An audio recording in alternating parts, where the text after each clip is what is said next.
Hello, everyone. Welcome to the third live webinar of the 7th edition of the PhD and Career Development MOOC. This is the first of our 2 live webinars hosted in English, and the next one will take place next week. My name is Benedict, and I'll be hosting tonight's webinar with Daphne. Hi, Daphne. Hi, Benedict. We also have Sarah from the PhDOOC team with us tonight to manage the chat and share all your questions with us.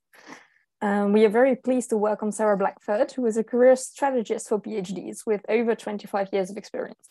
She is a member of 3 professional associations focused on career development and the author of Career Planning for Research Bioscientists. She offers individual and group career guidance and coaching to academics, whether students or experienced researchers, and delivers workshops to universities and research institutes throughout Europe. Good evening, Sarah. It's a pleasure and an honor to have you with us tonight. Good evening, and thank you very much for the invitation. It's our pleasure to have you with us, Sarah. And many thanks to all of you who are attending this live webinar. Feel free to post your comments and ask your questions in the live chat on YouTube. The chat box is located on the right-hand side of the screen, and you need to be logged in using your Google or Gmail account to post your questions. Please be aware that there is a slight lag between the time we speak here and the time we are broadcasted, so your questions may not be answered right away. But don't worry, we'll do our best to answer them. Also, we would like to mention that we won't have the time to answer general questions about the MOOC or the training platform itself tonight.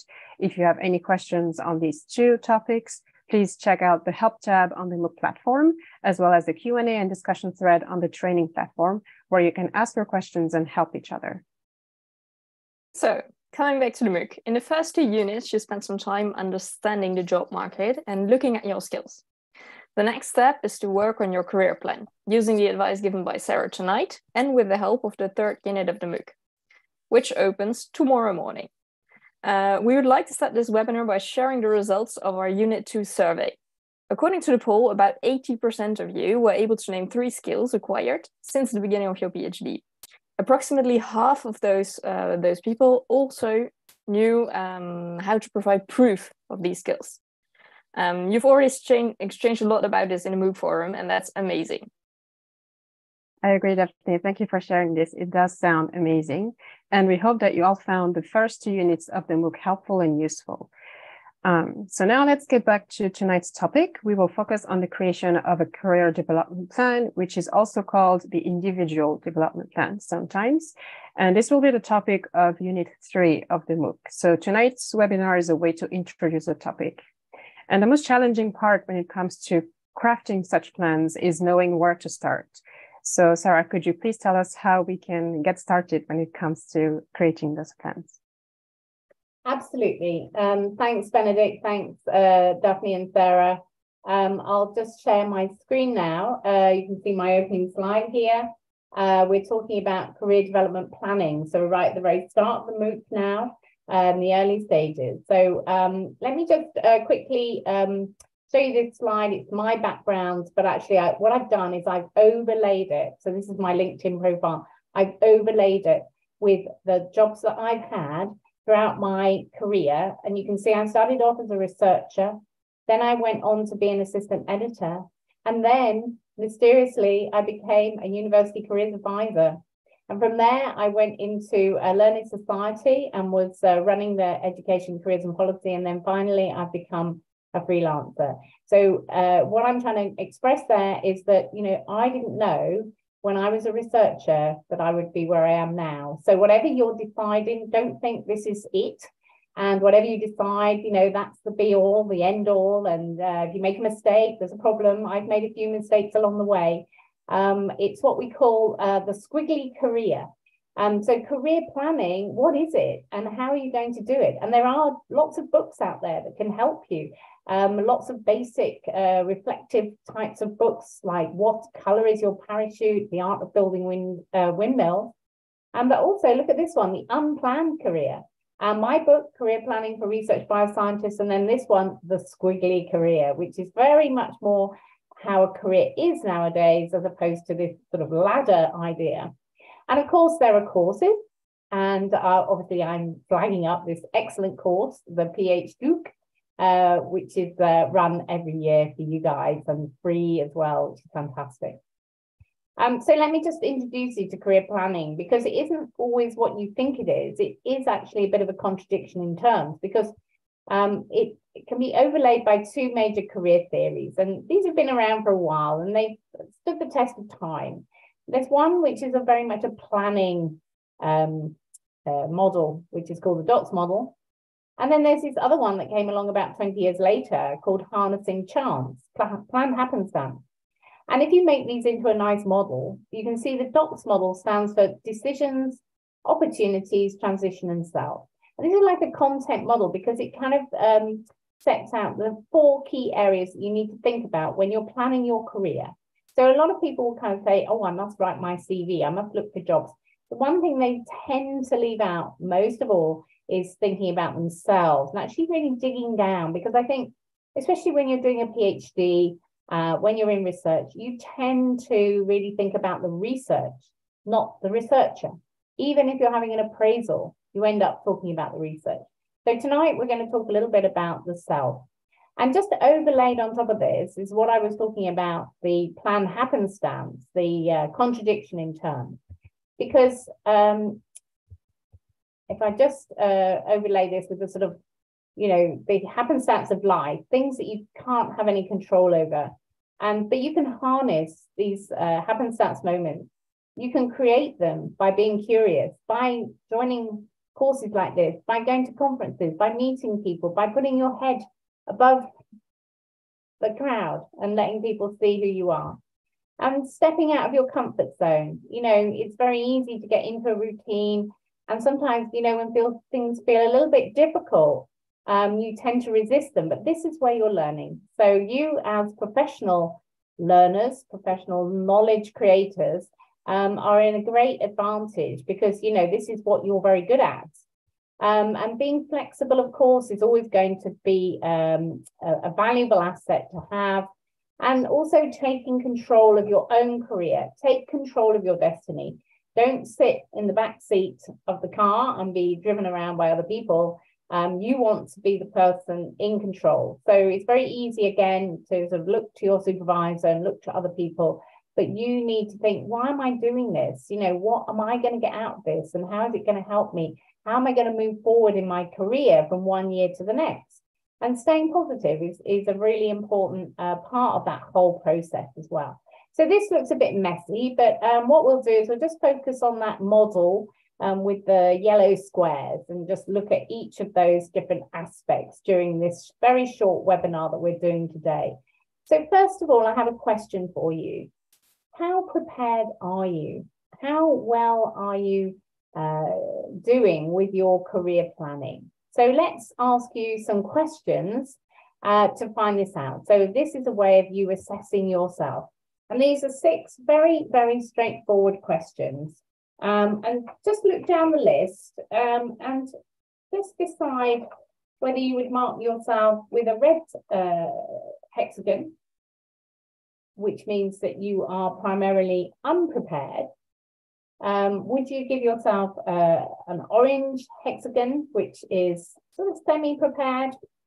Or would you say, actually, I'm doing quite well in that area, I feel quite prepared?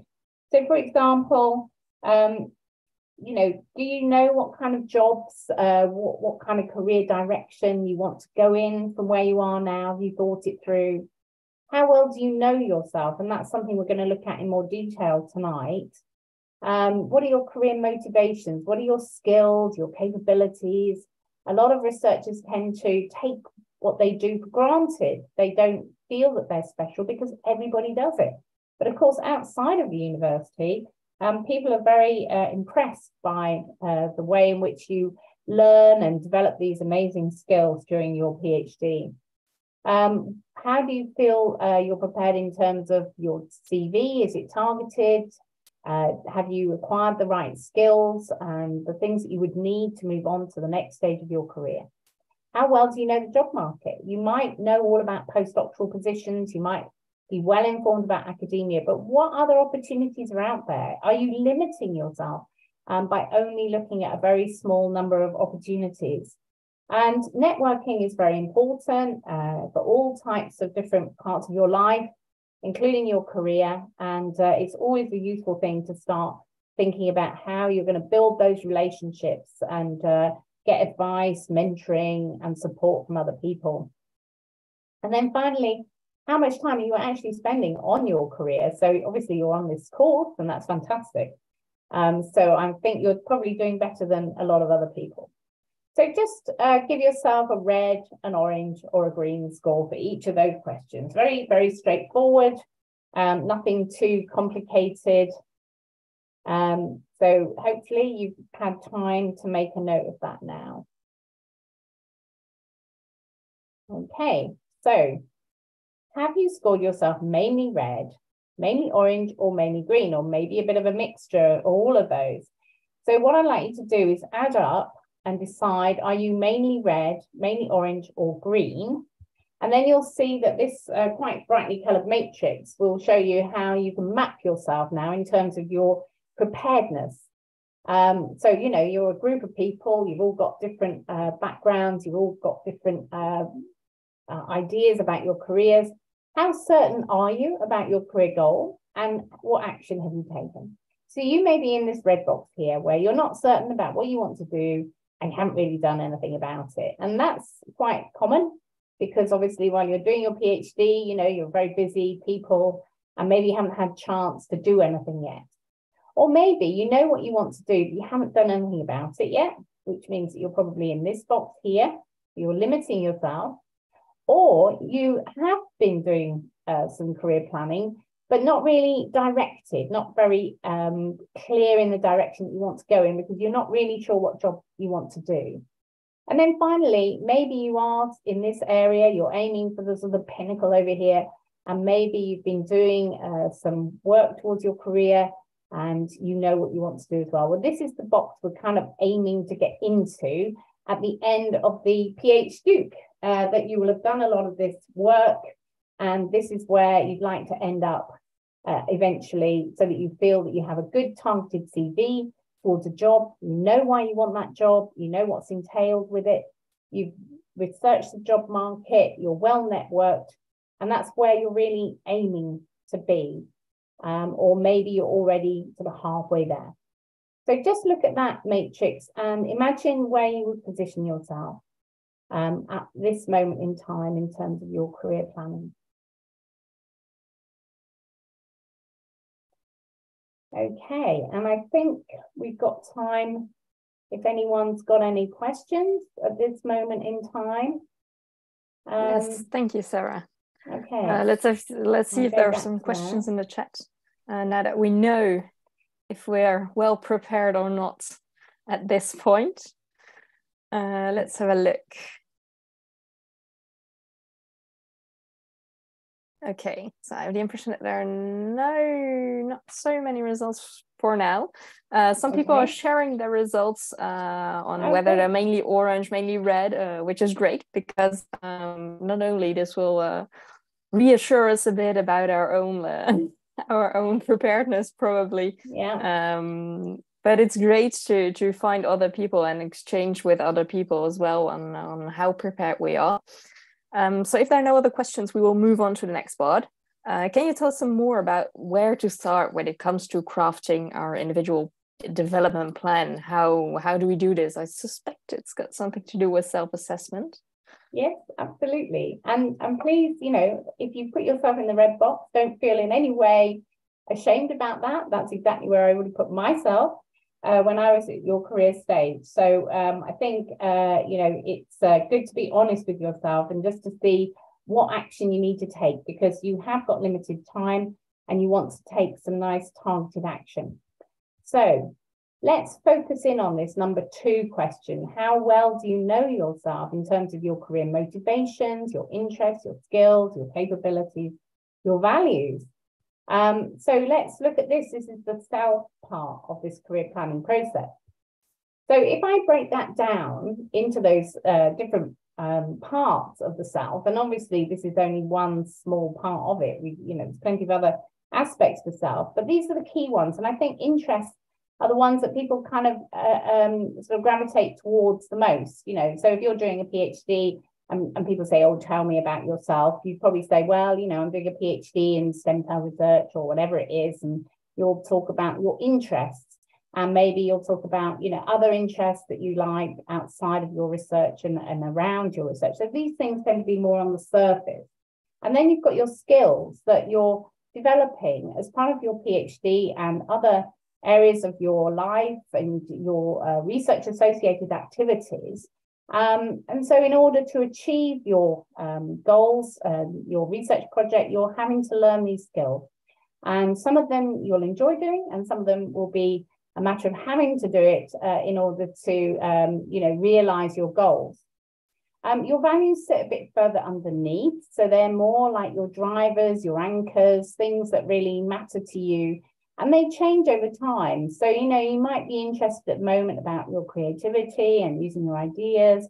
And then as you move forward in your career, maybe it's things like your work-life balance, stability. It might be that you want more status, you know, you want to have more of a challenge, more leadership, or maybe you want more autonomy.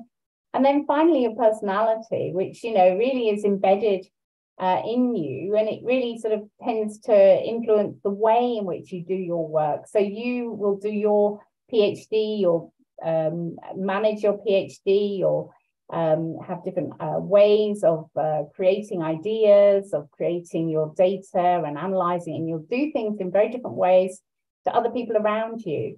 And the way in which you communicate with other people and all these other ways in which you behave at work and, you know, the things you enjoy will all be determined by your personality. So, you know, we could go into a lot of detail about those different aspects there. But what I want to do is just to remind you of these individual development plans that you may come across and you will be engaging with on the MOOC. Things like these tools that you can use, like Imagine PhD, which says, you know, you should do a self-assessment, explore your options, narrow your options, make a plan. So obviously self-assessment is very important and embedded in that model there. And then there's the My IDP, which is the Science Careers AAAS assessment, which is very well known. And again, here, my assessment. How do I, you know, enjoy doing different aspects of the work that I'm doing at the moment? What would my ideal job look like in terms of the kind of things that I'm doing at the moment? So these kind of assessments, and I've got a much more basic one that I use in my career workshops. Again, you know, what's my knowledge? What's my skills and interests? Because again, you know, as I say, you tend to think about the research project and you forget about the researcher and all the things that you're developing during the course of your PhD and your postgraduate study or whatever you're doing. So what I'm going to do is just simplify this, because it's very difficult to look at all these different permutations and combinations all together. So what we're going to do is just focus on that skills and interest part of this model and look at that in more detail. And I just want to give you a little a summary, I guess, of the kind of skills that you're probably developing in the course of your research. And so these are the more obvious ones. So your specialist research, your specialist knowledge, that's like your interest, isn't it? It's what you're interested in doing. And the research methodologies and the skills and the techniques that you're using in order to create that knowledge, to create the data. And that might be more at the heart of what you enjoy doing. It might be that functional work that you really enjoy. And then you have to communicate your research, and you get, you know, points, you get credit for publishing in journals within your own community. But there's lots of other ways in which you can communicate your research through social media and outreach and lots of other ways these days. Building an international profile, networking, going to conferences, giving a paper, presenting your work at a poster. And you might be doing teaching and supervising, depending if you're in a university, and then other research associated activities as well, which could include things like, you know, if you're involved in science communication or policy or setting up a journal club, you know, all sorts of things around your research.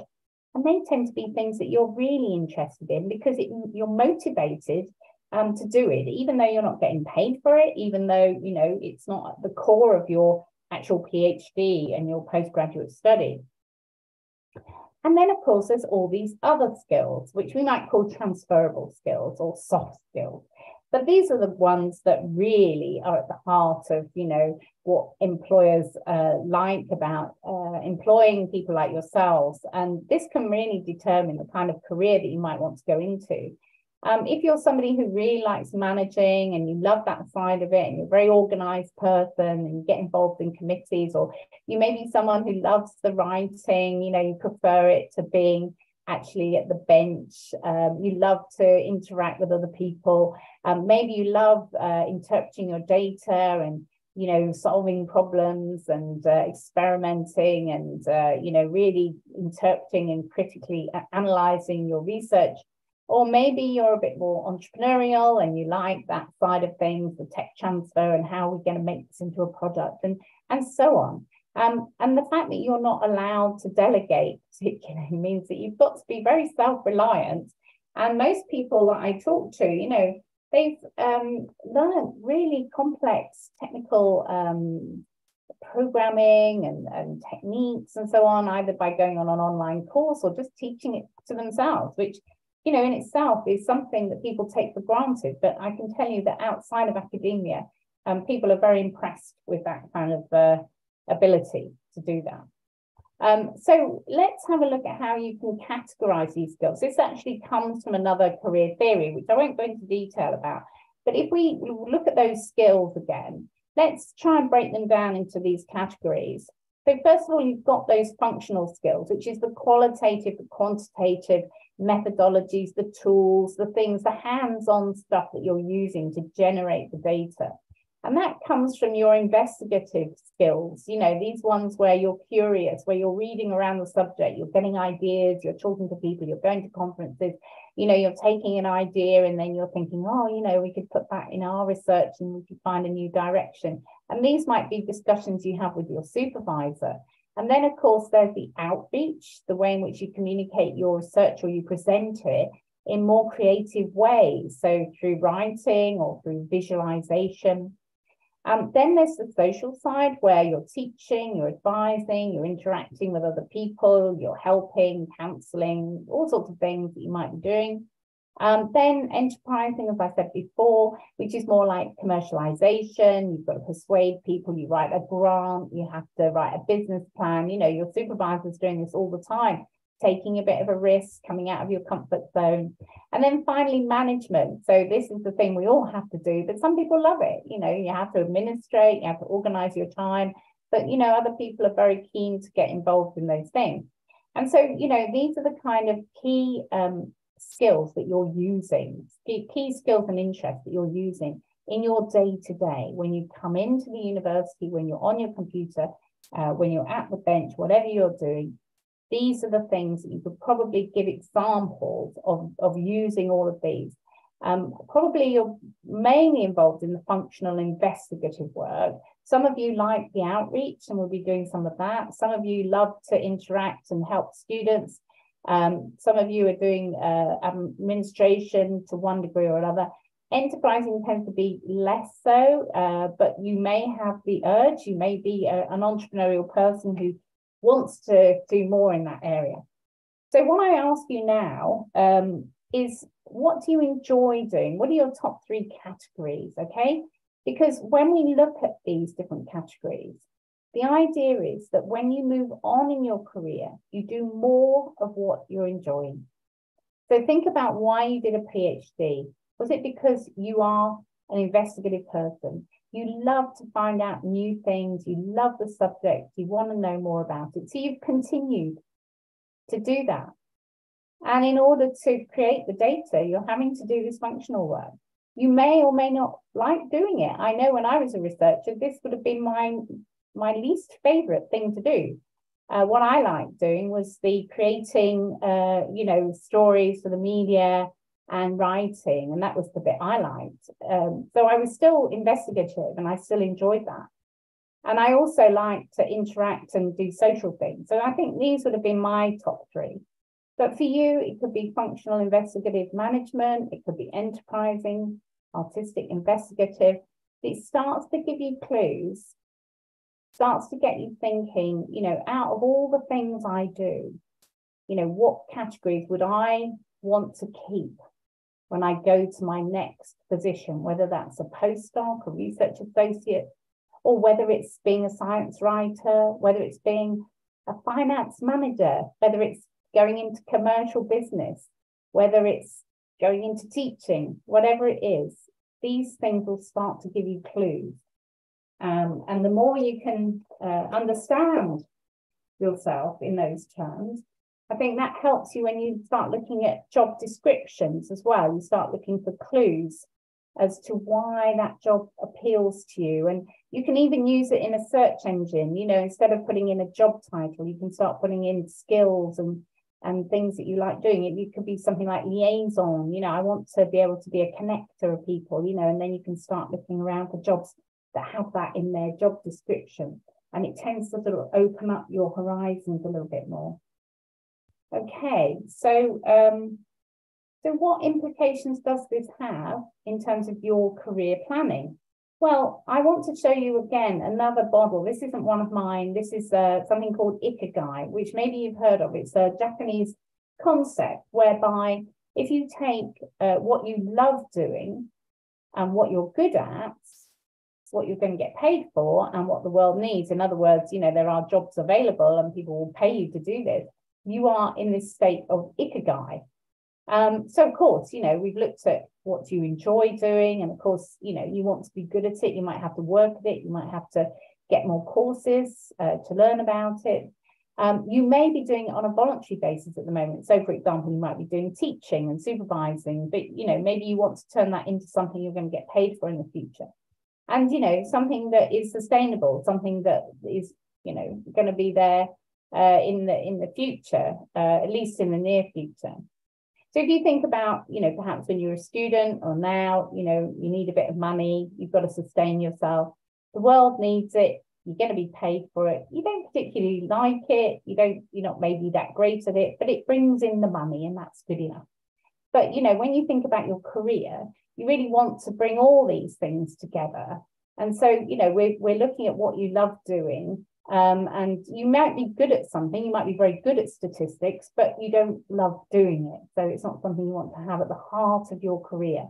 So the idea is that you bring things forward into your life and you hold on to those so that they become, you know, 70 or 80% of what you do, and the things that you don't enjoy so much are minimized. And that's, you know, the way in which you can travel through your career. And of course, there are lots of other factors that you need to take into account. So when we look at the jobs and opportunities and we try to map that onto this hexagon, we can look at, you know, if you're somebody who likes that functional work, maybe a research specialist, a scientist, an engineer, somebody who's doing the practical, analytical work. A lot of the time now you have people who like machine learning, AI, those sorts of things. So it's the functional stuff. If you're saying, oh, I love the investigative work, I want to carry on being a researcher, you know, that means you could go into policy analytics, you could go into journalism, you know, there's lots of other ways that you can do investigation and so on. So I've got, you know, various communication type roles here, photographer, getting involved with policy and media. And these are all obviously linked to directly relevant to your PhD and to you being a researcher. But of course, there's many people who go off and do something completely different as well. So here we've got more social aspects, group leader, founder, and then finally, of course, management is across, you know, the widespread part of the career sector and exists in all career sectors.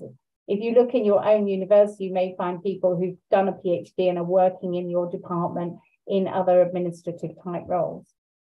So, you know, I've just chosen a few different jobs there, but, you know, when you look at job adverts, you know, job vacancies, descriptions, you can start thinking, oh yeah, I think that's more functional or more artistic. And, you know, you start to be able to identify perhaps things that you can relate to in terms of linking it with your own interests and skills.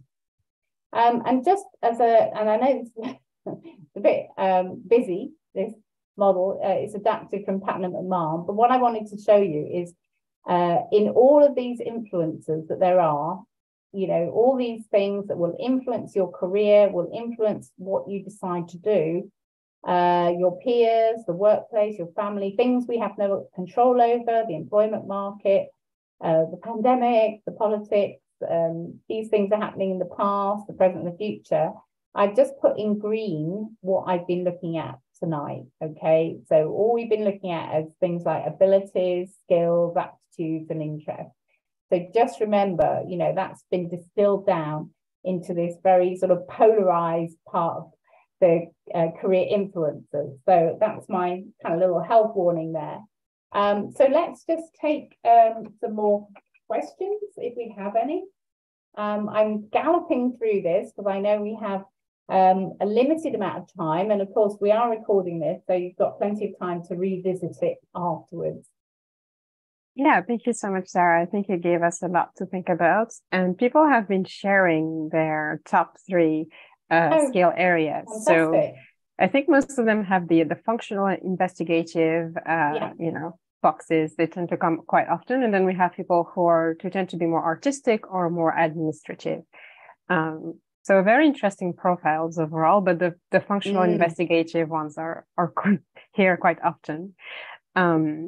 And we do have a question from Fabien. So I think he's curious about, you know, in your work, the type of students you encounter. And so he's wondering whether you encounter mostly overconfident or very pessimistic PhD students. And by that, they mean students who tend to either exaggerate about their profiles or discredit themselves, and maybe focus a lot on like one aspect of their PhD. Yeah, that's an interesting question. Thank you. I think it's a bit of both, actually. You know, because I think one of the things I hear from PhD students is they don't like to boast about themselves. They feel quite uncomfortable about that, you know, about saying, oh, I'm good at this and I'm good at that. So they do tend to play down what they do. I think that's the norm, because you tend to, you know, exist in quite a critical environment, you know, where you know, it's the way that you're brought up. You know, I was brought up like that as a scientist, as a researcher in academia. You know, it's all about critical analysis. So I think it tends to be more the sort of negative than the positive. But I think once you get to realize, you know, that actually, you know, people need your skills. You know, you're the engine room of the university or the research institute. You know, you're the ones who are bringing the new technology in. You're the ones who are generating the data in order to create the communications and the papers, which then put the universities in different league tables. So I think generally speaking, it's about half and half. And actually, one of my main aims, whenever I go into a career workshop or whenever I see somebody on a one-to-one, I would say if I had one aim in mind, it would be to raise the confidence of those people that I interact with, so that by the end of the session, they will feel more confident about whatever aspect it is that we're talking about during that encounter. Yeah. Thank you, Sarah. It's very important. Yeah, there's a lot of imposter syndrome around, I think, as well. Yeah, and actually talking about the imposter syndrome, we do have an optional unit that focuses on the imposter syndrome on the MOOC. So I encourage you to check it out if this is something you're struggling with. We've decided to talk more about mental health this year because we know many people struggle with it. So I liked, Sarah, the fact that you try to cover a lot of the many skills PhD students build and develop during their PhD, not only the very scientific or technical skills, but also all the other ones. And so a question that Fabien asked, and that I think is linked to your next slides, is how do you proceed then to using all this information you told us about to then craft your individual plan? Yes, absolutely. And it's very interesting to hear that you're including imposter syndrome, because it's not just with the PhD students, it's not just with the junior researchers. You hear it in the more senior professors as well. You know, I think it's something that a lot of people do suffer from, but they tend not to talk about it, you know, because it's something that, you know, is seen as a weakness, isn't it? So I think the more we can get it out in the open and normalize it, the more people will feel that they can open up, and that's really important to communicate things to each other. And it's great that you're all sharing your results here as well. So yeah, let's just move on, because this decision making, you know, I always say that, and I must say that I am also guilty of this, but I do tend to think things over a lot and not do anything about it, and that tends to be procrastination. I think you can procrastinate for a while, but you do need to take some action, and even small little bits of action doesn't mean to say, you know, you've got to do something really big. The important thing is, and I've done this little sort of Venn diagram where, you know, you're the PhD student or the postgrad or whoever you are in the middle here, and your aim is, you know, if you decide what you want to do, you might want to go into academia or into industry or go into writing or project management, whatever it is, you will have to cross this transition zone. You'll have to do something, even if it's, you know, writing a CV that is relevant to this particular job. It would be very different to this one, and this one, or it could be the type of networking you're doing, or where you're looking for vacancies, or how you're actually trying to get into these different areas. So each person has to do something different. And sorry for the busy slide, but you'll see our friend the hexagon here. And what I've done, I've linked this, what I call my PhD career choice indicator, to personal career development. So you've only got a certain amount of time on your hands, and, you know, it's important that you try to do things that are going to be really useful for you. So if you are somebody who enjoys that functional work, maybe you can increase your knowledge, increase your skills by going on technical courses or research visits or summer schools, attending conferences, getting on these other social networks. And if you're a person who enjoys investigative work and both of these, then it means you've got to be reading papers, you've got to be joining things like learning societies. I was working in a learning society. They're very, very useful for junior members. You get lots of money and you get lots of opportunities to apply for awards and things like that.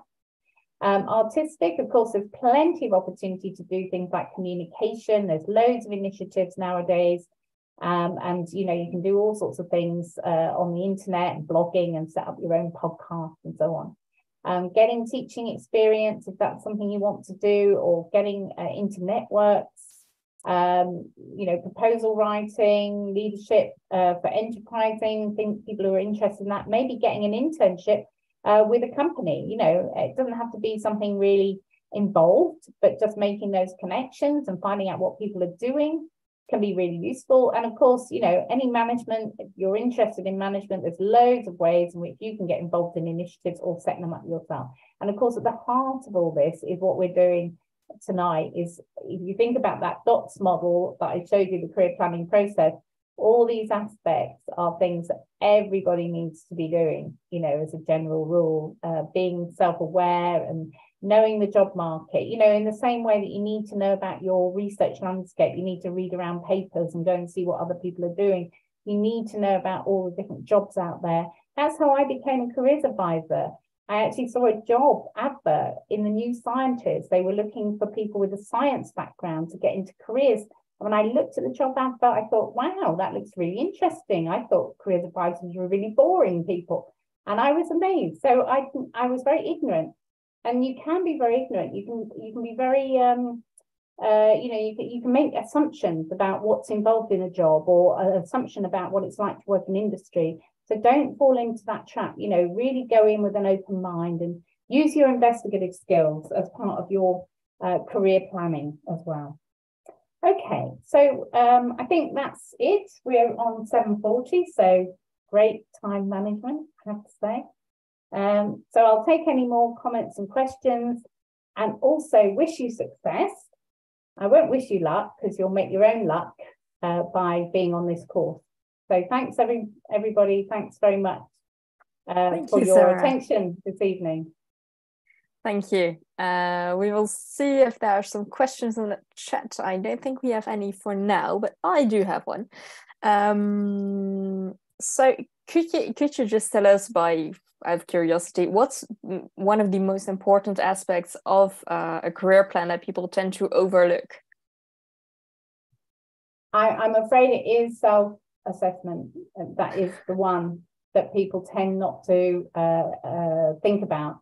I think they look at their what they're doing, they think about their PhD, the subject, the knowledge that they have, and they completely ignore all those other skills that I showed you on that slide. And I think if you think about the whole career planning process and how it comes to its final end is you in an interview, being interviewed for a job, you know, because at the end of it all, if you're going for a job, you will be interviewed. And questions such as, tell me about yourself.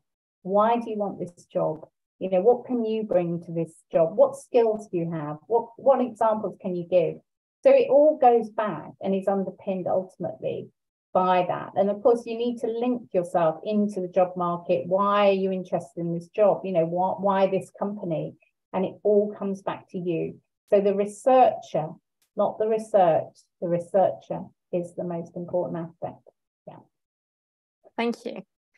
We have another question in the chat from Anne.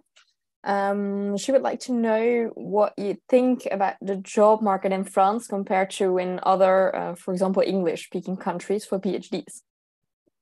I can't answer that, I'm afraid. I'm not an expert on the job market as such. I think the job market in France is quite different, and it has its own personality, shall we say. And there are fantastic organizations such as the Association, now she tries with her French accent, I'll call it the Association Bernard Gregory, the ABG, for example. They are fantastic in supporting people who want to get work either in academia or outside of academia, and they can help with your CV in France. And those kind of organizations exist in other countries as well. So I would say that probably, you know, there are different career pathways within the academic system, and there are differences within the company structures for, you know, smaller, more kind of national companies. But I couldn't give you any more than that, I'm afraid. I'm not an expert in that area. That's all right. No worries. I don't know if you probably have people who are coming in on the MOOC who can maybe answer that question better than I can. We do. We have people from PhDOOC who came last week. We have people from LAPEC who will be talking as well at some point. And if not, they've been invited on webinars in the previous year. So you can find those webinars on our YouTube channel. We also have people from l'ABG, Association Bernard Gregory. So all these people play a huge role in trying to help PhDs get hired in industry. And another sector you could be interested in as well is finding people to coach you. And we have a question from Emmanuel, who was actually curious about you, Sarah, and your coaching activity. He would like to know more about the experience of people who've been through your coaching practice, or like your coaching support, I'll say. The thing about coaching, I mean, I tend to run mine as career workshops where I have a lot of people in, you know, a bit like this situation, but in person as well as online. In a coaching session, it's more about me helping people to find their own answers. So, you know, there are techniques that I use, and it depends on the person and what they want to talk about. So it's really, you know, sort of people come and set their own agenda. So they may be, you know, wanting to talk about, you know, imposter syndrome. They may want to just have me look at their CV and help them to apply for jobs.